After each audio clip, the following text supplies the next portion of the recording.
Right, everyone. Thanks for joining us for the international panel this afternoon. My name is Nadia. I'm one of the VPs of Outreach at the Space Industry Club. So this panel will explore the very different paths that have been taken by previous international students, current international students, into the space sector, both in the US and outside of the US. And we'll kind of look a little bit at some of the challenges that some of the panelists have faced, and then how they've approached some of these challenges, and how this is changing in the age of the new space age. So please help me to welcome on the stage our moderator, Daniel Erkel of MIT AeroAstro, Rikhi Roy from Wisk Aero, Minoo Rathnasabapathy from the Media Lab and the World Economic Forum, Lydia Zhang from Planet Labs, and Syndey Do from NASA JPL.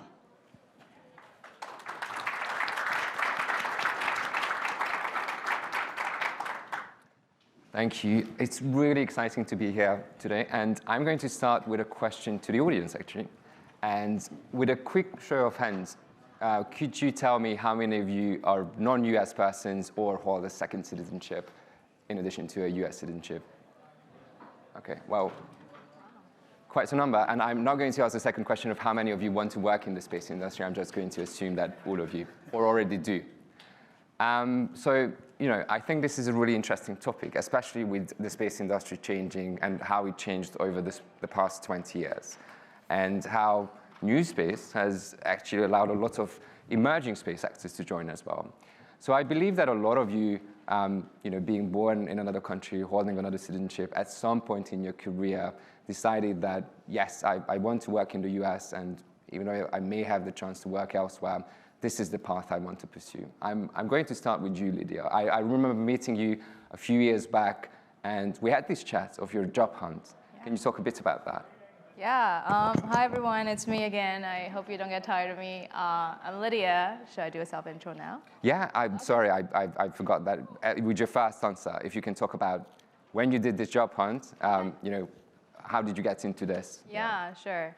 So I'm Lydia. I currently work at Planet, but it's actually a long way in coming. My space journey started when I did my undergrad at Smith College. So I grew up in China, Chinese citizen, and came to the US for undergrad. Weirdly majored in astronomy and economics. No one knew, including myself, how I'm going to make a career out of it. For a long time, I was just doing the two things because I liked it. And later on, I went to International Space University and realized there's a whole commercial space market happening, and that was back in 2017. And of course, I knew nothing about it, and in my college exchange program in Europe, I just decided to cold call 26 space entrepreneurs in Europe and asked them, entrepreneurs there, and asked about their experiences. Why do they do space, and what are they seeing in this market? And something I can share is, back then it was already called new space, and so the fact that we're still calling new space speaks something. But yeah, a lot of the interesting conversations and kind people, inspiring people got me here, and later I did my master program at Technology Policy Program, focusing on space policy, did my internship at Planet, and when I did my job hunt, finally to your question, unfortunately there was no job for me, because if I want to do space, Planet was the only Earth observation company that I knew of back then that would accept international students. And despite I did a great job in the internship and wanted to come back, there was just no open role for me. So after hard time, and I think remember chatting with you, I decided I'm going to pivot. I need to do space relevant thing, even from non-space sector. So that's why I became a data scientist at McKinsey Acre. It's an agriculture solution team. And it sounds irrelevant, but actually a lot of agricultural work, especially agriculture data science, is using Earth observation data. So I found a path of doing space, the same thing I was working on, studying about, just not in the space sector. And that's really a message I want to share with many of you. You don't have to work in space to do space relevant thing. It really depends on what you're interested in. There are a lot of other opportunities in the application side of things. Thank you. We're going to come back to this. I want to move on to and ask a similar question from you, Syndey. I remember reading your paper on the Mars One feasibility study, and already at that time, it seemed that you're on your way to become an international Mars landing expert, which you have become. It seems that you've had a straight path into NASA and working with NASA, but you must have asked yourself these questions: where am I going to work, and why do I want to work in the US? Could you tell about your background and also how you made this choice? Sure. Well, before I get started, hi everyone. It's great to be back at MIT. It's been a while since I've been back. And I just want to commend the organizers for putting this panel together in the first place. Most of us, or all of us on this panel, are international students. And we had passions and we were excited about pursuing careers in the space sector. And many of us, I assume, felt kind of lost and didn't have a voice as we were pursuing our education in this country. And so I think it's an important message to share to both aspiring students who are not born in the US, about our stories, as well as for those who are, US persons, to understand what your fellow students and peers are experiencing. So to answer your question, I grew up in Australia, was inspired by the Apollo program, got the space bug early on, had no idea how to get into the space sector. I realized that they offered an aerospace engineering program at my local university. I finished that, realized in my junior year that I would have to leave the country to pursue anything in space, because at the time, there was nothing I could do in the country. So I spent 9 months in Germany, actually, working at, doing an internship at a small satellite propulsion system company. Applied to MIT at the same time, got into MIT, did my master's PhD, experienced the shock that many of you may be aware of as someone who's come from a different country, pursued their education here, and suddenly being faced with all the roadblocks to pursuing a career in the US space sector. For me, I always wanted to work in the US space sector. I had experienced what it was like to work in Europe. It was great, but when I got to the US, for me personally, it just seemed like a whole nother level. The communities, the activity, the energy was kind of different, and these were my people. And so from my perspective, it was, what can I do to crack in to the US space industry? What are the ways that I can do there? So I wrote that paper that you mentioned in 2014. It did get attention, and that was kind of the start of my journey to essentially becoming a US person so I could crack into the US sector. The challenge at the time was you're not able to enter because you're not a US person. And so the simple calculus that I made was, if I'm not a US person, then I should find a way to become a US person. So that's my story. Seems pretty trivial in hindsight, doesn't it? No? Minoo, I know that you hold how many citizenships? One officially. One officially. Yeah. I do apologize if I'm hoping I'm not ousting your secret citizenships, all of the passports that you hide in your drawers. But remind me, are you an Australian or Australian citizen as well? So, you've traveled around the world, and I know that you were a Space Generation Advisory Council Executive Director, correct? Yeah. So you interact with a lot of people working all around the world, and I'm guessing you talk to them about their space industry as well, how it's developing. Other times when you think about where else would you work if it wasn't in the US? And I would ask you as well to talk about how you ended up working in the US and your background. Thanks very much, Dan, and you've put me on the spot there. I'm so sorry, Dad. To give it away, I'm proudly Indian, South African, Australian, and I like to think of myself as a bit of a global citizen. I've traveled to 7 continents and lived and worked in 5, so pretty special. So I will say that I never thought that working in the US was something that I wanted to do. To Sydney's point, my career journey has kind of led me to places that I didn't think I was going to be, because I was always pursuing the next opportunity. And to Sydney's point, I moved from South Africa to Australia because there weren't any space courses offered in South Africa at the time. Then I moved from Australia to Vienna and Germany because there weren't any jobs available in Australia at the time. So almost serendipitously, I have broadened my horizons because I think I wasn't seeking a closed-minded, what is it that an aerospace engineer is supposed to do? So I have had the privilege of working in a number of organizations.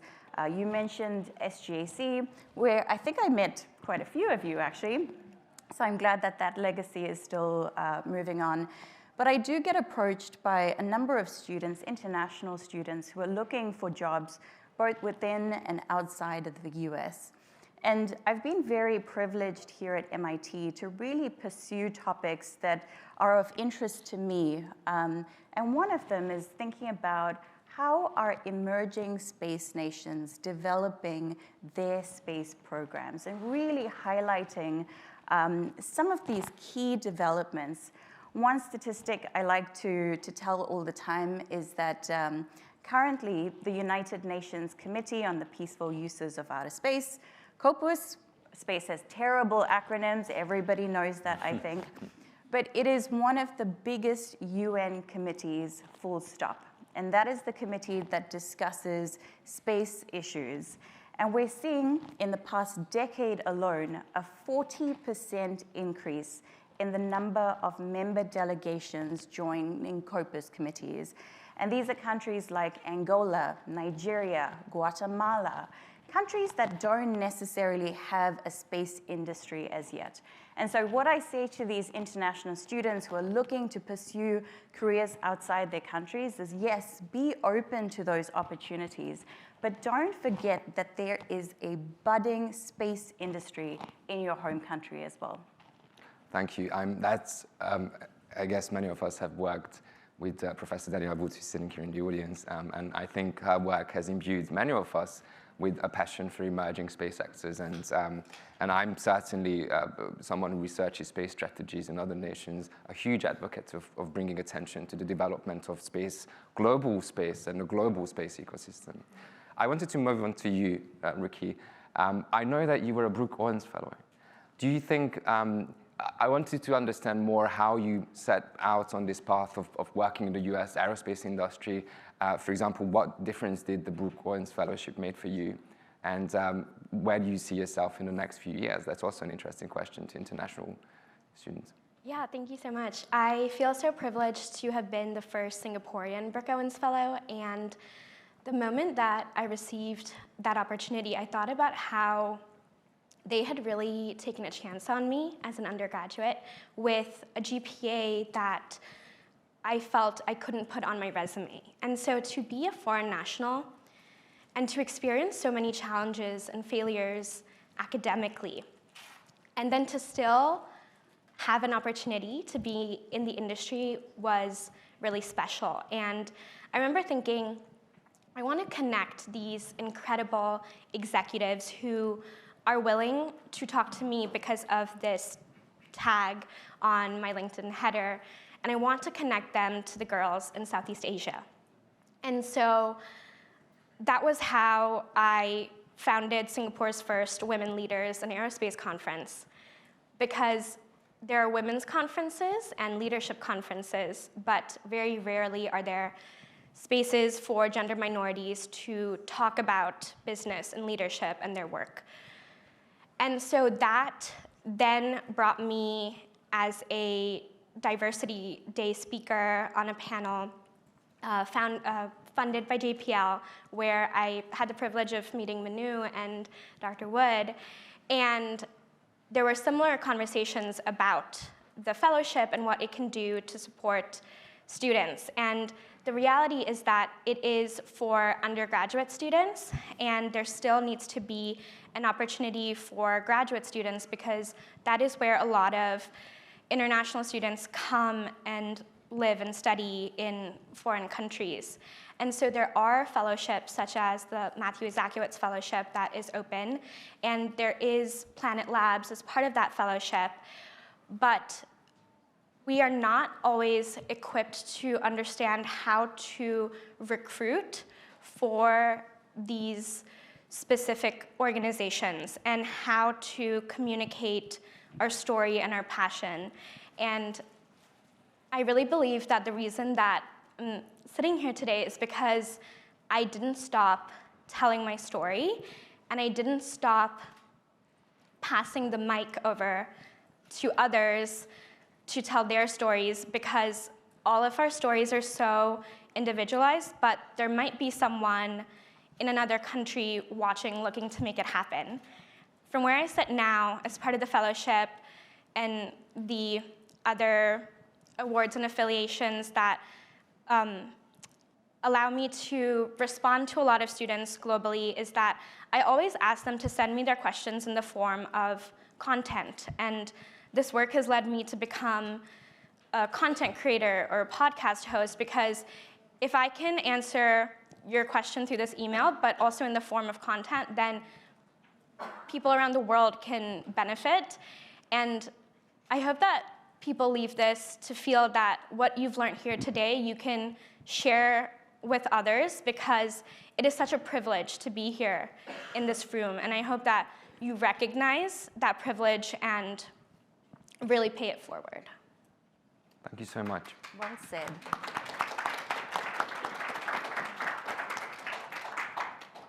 I think it's really important what you said there just now, that, you know, telling these stories to people and telling that, you know, certainly it's arduous work, it's difficult work, but, you know, you can make it. And on that note, it would be remiss of me, and I know that a lot of you in the audience want to hear this, that in addition to all of the stories that you tell, like the stories that you tell about yourself and the work you've done, are there any hacks? Are there any, I don't know, the secret recipe? And I'm asking this from all of you, that you would want to share with people, because I think a lot of them would be interested in that. I will start with Lydia. What do you think was, and you mentioned cold calling 20 companies. What do you think that made a big difference for you in starting to work in Planet Labs and in the US-based industry? Yeah, I realize we all like to talk about ourselves, so I'll try to keep my part short. I guess my 2 hacks is, to your point, genuine proactive outreach with value creation. That whenever we connect, the whole point is about exchanging information, exchanging value. If you just ask, eventually people will be tired of you. So always thinking about how you can create value, big or small, when you go into those conversations. And I do think those genuine conversations has really led me here. Like, all the people had inspired me, had helped me, are coming out of those small talks. So that's one. The other one is consistent, but open to pivot. So I've been consistent in my space pursuit from astronomy degree and all that, space policy, and now. But I've also been open to pivot into going, taking different roles at different companies. I've done government relations, business development, data science, researchers, a lot of this. So I think when chances are now open, but just be open to, there are other ways of doing that, has really helped me to find seemingly unrelated opportunity, but really makes sense to me at that point. So that's my 2 cents. Thank you. Yeah. I think a lot of us come into engineering, but also space engineering as well, through a kind of convoluted, meandering route. Not all of us do. As I said, Sydney, it seems that you really set something out for yourself, working on space habitats, Mars landing. I mean, I do imagine that during your time at ESL or at AeroAstro, you have explored other areas as well. But it seemed that you had a somewhat clearer goal. So in your case, I think you really had to focus on the technicalities of being able to work at NASA and potentially, I don't know, getting a waiver, a national interest waiver. I don't want us to get into immigration law. Neither of us are lawyers here, and this is going to be individual to every single person. But do you want to talk a little bit about that? Yeah, so maybe coupling my response with your question about hacks. So building off Lydia's response about value creation, one thing that I did, so I knew that I wanted to work in the US space sector. And I knew that it was as an international student, we have to prove our value more so than a native US person.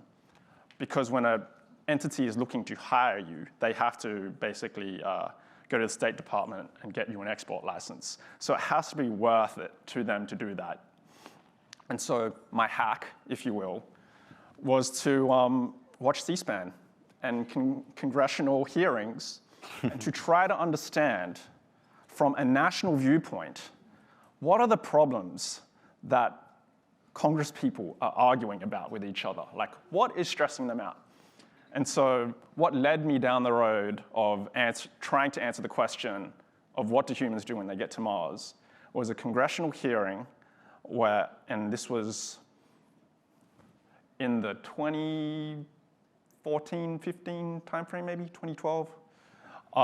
And we were architecting, the new mission to Mars, basically. The nation was. It was a new administration. They were trying to figure out what the human space flight program would look like. And one of the panelists, Sandy Magnus, who's an astronaut, said, we keep on talking about how we get to Mars, but no one talks about what we're going to do when we get there. And that was my aha moment. I'm like, I'm going to choose a research project that is just beyond the horizon of the conversation that is going on right now. Because I think when I'm about to graduate, this is the hot topic that people care about, and I want to be an expert in this, and therefore be valuable to people in the US. And so that's kind of the start of this journey. That is my hack. Try to understand what the care-abouts are, what they will be when it's your time to look for employment and work towards that. Build a network, let people know that you're working on this, and just keep on building on that.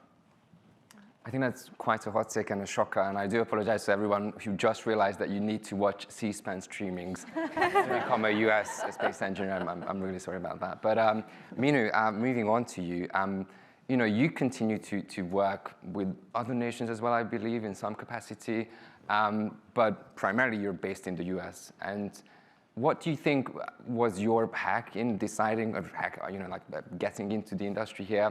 And your main decision point that you're going to do the work, which is quite internationally focused, from the US. Yeah. So I actually want to build my answer off what Sydney said, which is to network and build connections. I will genuinely say that I am here on this stage today because of the connections and networks that I have built from being a student to where I am today. And I think that never stops, right? And this is not for international students. This is for everybody in the room, whether you're senior management or whether you're an undergrad first year. You continue to build those connections. And I think it's really incredible that, Rikhi reached out to me, Lydia reached out to me, and now I get to sit on a panel with them, which is really incredible. And I think about the connections that I built 10 years ago who are now reaching out to me because they're going for a job as a head of space agency. And guess what? Now I know heads of space agencies. So it's really incredible. So to build that network, I think, is crucial. And my second one, and this is a little bit philosophical, so take it with a pinch of sugar or salt, whichever you prefer, is believe in what you do, right? So much of our time is spent on work. And so really go after things, not just because there's a title or the job description says X, Y, Z, but if you genuinely, passionately feel that you want to commit to this and it is in your values, it's aligned with your values, you will 100% succeed. Thank you. I'm going to ask you the same question about your hacks, Rikhi, but I'm also going to build on what you've said, Sydney, and what you said, Minoo, that you sort of need to build your profile. You need to, as you reach out to US employers, but also to international ones, you need to say that this is what I'm bringing, this is what I'm offering, these are the people I know. What was this in your case? What was the thing that when you reached out to employers in the US, you were saying that this is what I want to do and this is what I'm bringing? And also, just what was your quote-unquote hack? Yeah, so I think the biggest hack that I learned was introspection before reaching out. So pen to paper, journaling, and really honing in on the passion and the personal mission statement you have. Because when you can articulate your mission statement, the reason why you've come continents away, it makes it easier to pivot, to Lydia's point, because there's so many things, so many flavors that can contribute to that mission, and you can feel so fulfilled because you have your own North Star. But really putting pen to paper helped me do that, and so that's number one. When you have those pages or articulating that statement, you can then start looking at your resume, which also tells a story, to create a portfolio or a website. And the key here is when there's so many people you meet at a conference, when these people remember you, what did they remember you by? And can you talk about this mission statement, not just in an elevator pitch way, but where you're radiating your passion and that you really believe that there's no one avenue to your success in achieving that mission. And so my website really helped me articulate that when I graduated in 2020, and I built it that spring semester. And I sat with 2 space positions one day, and the very next day I didn't have them anymore because they decided that they would not hire. And I had 90 days to figure out what I would do next. And then that website helped me network with 6 humans a day, asking them, do you know anyone who's a foreign national in the industry? And in fact, then I didn't know about Lydia or Syndey. And so those conversations could still have gone further. And so being able to know your mission and then articulate it on a website or some sort of online presence so that your initiative and passion and effort is really apparent, no matter what your grades are or what sort of mistakes you've made or how many times you've failed, because you've gotten back up and you can talk about that on this website. Thank you. I love this idea of introspection, and I'm going to build on that and give everybody some homework to do. I believe that everybody should have a slogan, right? There should be a few words that describe what you want to do, what you believe in, and who you are in this industry. So think about what your slogan is going to be, and then use it as your, the title of your chapter for this introspective idea. I'm passionate about emerging space and space policies around the world. And I was talking yesterday about emerging space nations and how many space agencies have been started over the past 20 years, which is, I think, in the order of 2025. In certain cases, in most cases, these nations, actors work with significantly lower resources or more constrained in their resources than the US. Some cases, these constraints actually lead to greater innovation. Do you think that there are countries around the world that do things better than the US today? Minoo, I'm going to ask you the question. That's a great question, and my answer is yes. Not every aspect, but I think the innovation is the fact that these emerging space nations don't have a heritage that they're tied to in the space industry, right? So you don't have to watch all the political nuances to figure out what's next. And I think that there are certainly opportunities now with commercial space that these emerging nations are getting into, where the US, sometimes they have their hands tied behind their back. I'm going to point out Australia, and I'm looking at one of my Australian friends over there, and there are 2 Australians on this panel. Australia is a prime example of how the space industry, global space industry, has changed over the past decades. And just recently, one of my good friends, Catherine Bernal-Pegg, was announced to, she's going to Cologne to train with ESA astronauts. So, they're moving ahead really fast, and certainly there are other nations as well, including potentially the nations where you were born or whose citizenships you hold. I guess this is an ongoing trade-off that you have to make when you work in the US, or at least when you start to work in the US, decide to work in the US, you need to make a trade-off, what it is that I want to pursue. In your case, Syndey, for example, certainly the US is still a leader in human spaceflight, and it is most likely going to continue to be with Lunar Gateway. How do you think about this? What makes you continue to want to work in the US space industry? Or why was it that you've chosen to do this rather than exploring working in Australia, for example? Yeah, so I mean, for me, in this particular circumstance, I'm faced with the question of, do I want to go back to my home country and try to build something from the start? Or do I want to continue at the leading edge of exploration? in the foreseeable future, my personal passion is to continue pushing the bleeding edge. I think for me, my contributions are greater there right now. I am in contact with folks from the Australian Space Agency every now and then when they ask for advice. I think one of the challenges that Australia is facing right now is the level of training in the workforce. And so finding partnerships, ways to get students across and educated so that they can go back and help build the space sector in Australia is something where I can, for example, help with. But for me personally, it's a personal question to everyone. Do you want to go back, if that is an option for you, and build something from scratch, or continue pushing the bleeding edge by focusing on the US space sector? To each their own. Thank you. We talked about this before coming in, that actually not many people know that when you start working in the US space industry and you obtain a US citizenship or green card and you become a US person, you're actually sort of limiting yourself to work afterwards in Europe, because I think I've heard this expression from someone before, that you start to ITAR infect things as soon as you touch something that is now somehow ITAR controlled or could be assumed to be ITAR controlled. And on that note, I was actually going to ask that, how do you think about what the US could be doing different in an international context?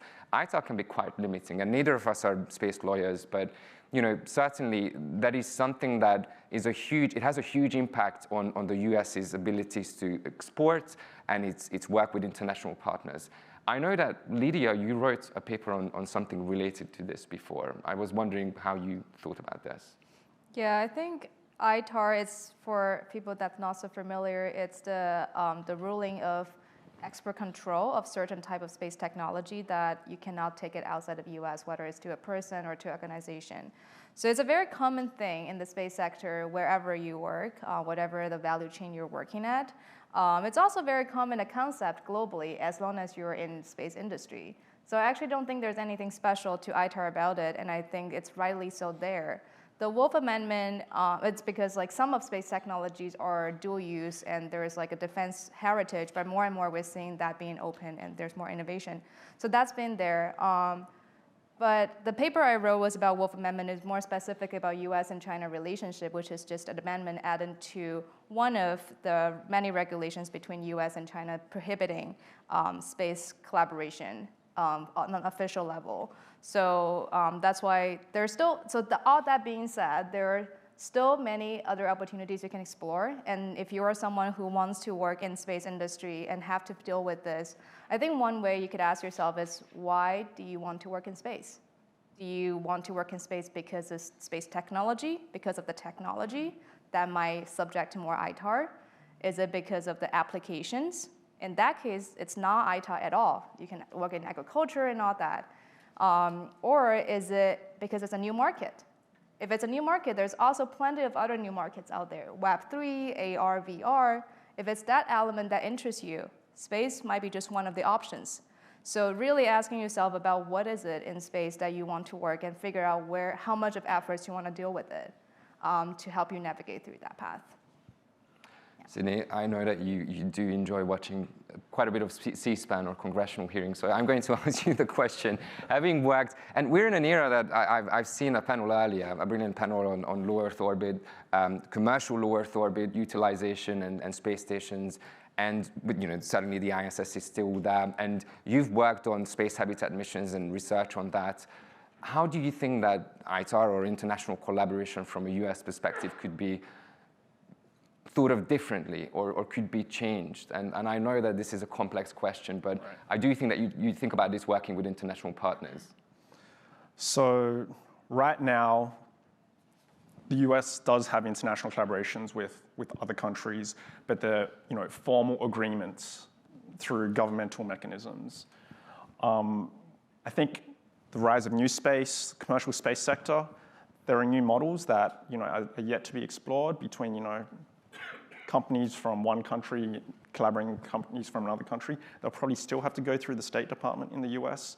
So that's a tough question. I don't really know how that will look like moving forward? You know, we have the Gateway program, again, that's built by international partnerships. When you have commercial habitats and hotels, you know, could you have a life support system built in one country being installed on a US commercial module by like Axiom or Orbital Reef or someone? I'm not really sure. Are there mechanisms out there right now to accommodate that? I still think there is some governmental mechanism that needs to exist to enable that to happen. But yeah, those challenges will still remain, at least from my perspective, in the foreseeable future. Thank you. I have so many more questions to you, but I also want to give the audience the opportunity to ask you questions. So leaving a few minutes for that, with a show of hands, I was wondering if you had any questions to the panel. Gentleman over there. You mentioned a few of you mentioned networking, obviously, as being of critical importance, and I think, Lydia, something that you said was interesting to me about the part of the formula, per se, would be to add value to those interactions. I think like networking is sort of an abstract or nebulous kind of concept to a lot of people, including frequently myself. Could you sort of give advice on how you could add value to someone who's potentially far more experienced than you are, or sort of what that value means? Yeah, I think that's a great question, and I think everyone will have their own take to it. My general take is to see a person not by his title, not by where they work at, but they as a human and a potential friend. So a quick example is my connection with Planet actually happened when I was a student here. They came to give a user conference about how to use their data. And one of the people were working there as an engineer called Sam and Joe. They were in charge of the license here. So I went for that workshop just because I wanted to know how to use Planet's data. And then throughout the chatting with them, I learned it's their first time in Boston. So I was like, oh, if you're here and you have a couple times, why do you want to go around MIT campus? Do you want to check out Boston? So we ended up did that, and we went to Quincy Market. We had dinner together. We chatted about each other's life stories, so kind of like what Minoo was sharing. I was oftentimes inspired by the life story of people working in space because they tend to have very interesting stories. So I think that was my first introduction to Planet. It's also recognizing, oh, the people there seems to resonate with me, and I want to know more about them. So it's always that first for me. So can I add to that? So networking person to person, that's very important. It also takes quite a bit of energy. So one way that you can do that is with less energy output, because I'm an engineer and I like to maximize energy efficiency, is to write research papers and get them out there, right? So if you do good research, we are in an academic institution, so I'm going to talk about that pathway. And you get it out there, you go to conferences, present your work so that people know who you are. That exists beyond the face-to-face interaction. That gets passed around, people talk to each other. If you write a good paper, people will come to you. So one of the most surreal experiences I had as a grad student was after I wrote one of these papers that got some attention, I get a random email, and the subject is Core Buzz, and it has a number at the bottom. And it was Buzz Aldrin emailing me with his phone number saying, call me right away, I want to talk about Mars. So, if you can get that, that's the passive way of networking. Having it recorded and then being able to for it to be able to be passed around. I think there's something in that, just like how you talked about C-SPAN and finding something that is of interest to, in that case, Congress, but the same way in research work, it's important to find the gap that you're trying to fill. Certainly as an international expert as well, that could be one route to find yourself something that you can be. It's not a niche in the sense that it's certainly still really interesting and critical, but it's potentially, and in new space, there are opportunities for this. Finding something for yourself that you become an expert of. Rikhi, I don't know if you wanted to add anything to that. I saw you nod along through the... Yeah, I love this conversation, and for me personally, I love people's stories, and oftentimes I'm told that I'm networking even when I realize that I don't, because I find the person in front of me to be so exciting, and they're then excited in what I have to say. And I compiled this first into Instagram live conversations and was able to have a lot of leaders in the industry speak there. And then I realized that not everyone was on that platform. And so moving it into a podcast and to talk about the issues that often get whispered. And so to really bring that to the forefront and ask these leaders to talk about that. And I now realize what sort of network that's created for me, but it's really because of that passion or interest I have for hearing people's stories.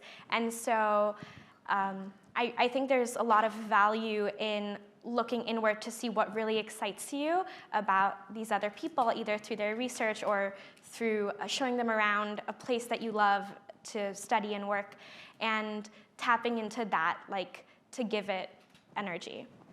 Thank you. I'll just add one more Please, thing, yeah, I was which about to is, I think there's this perception that networking has to be with a mentor or leaders, and that is absolutely not the case. It doesn't always have to be opportunistic, right? Peer-to-peer networking, I think, is severely underrated. So do that even amongst this room. And I will put a little plug in, because there are organizations that take the hard work out of networking. All you have to do is turn up at the event. So the Space Generation Advisory Council, SEDS, for example, there's a whole host of student and young professional organizations that take the hard work out of networking. I think that's really important. When I was at Cranfield back in the UK, we started a SEDS branch for about 5 people, I think. And even that in itself allowed us to reach out to others through the SEDS network. So yes, do that, and certainly network with others at the networking event later on today. I think we have maybe time for 1 or 2 more questions. We're slightly over time.